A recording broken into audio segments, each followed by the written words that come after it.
Quand j'évoquais le courage des femmes, qu'est-ce qu'il faut comme courage pour élever des enfants, pour tenir sa maison? Vous me direz, c'est pas réservé aux femmes, c'est vrai, mais en Avant même de pratique, les élever, même pour les mettre au monde déjà. en pratique, les hommes font preuve souvent dans ce domaine de beaucoup de veulerie, d'une part de lâcheté, et puis il y a le courage effectivement de l'accouchement, de ces souffrances effrayantes. Et donc ce courage de la vie quotidienne me paraît parfois plus admirable que le courage exceptionnel du combat, hein. Je me souviens qu'un chef d'entreprise, lors d'un séminaire que j'animais, nous disait que lorsqu'il a une mission à confier à l'un de ses cadres qui va demander du courage pendant très peu de temps,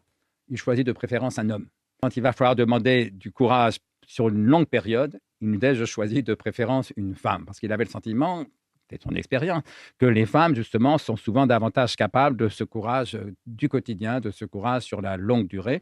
vis-à-vis de quoi, au contraire, les hommes, moi ça me frappe souvent, y compris dans mon propre cas, sont capables d'une forme de veulerie, de paresse, de négligence.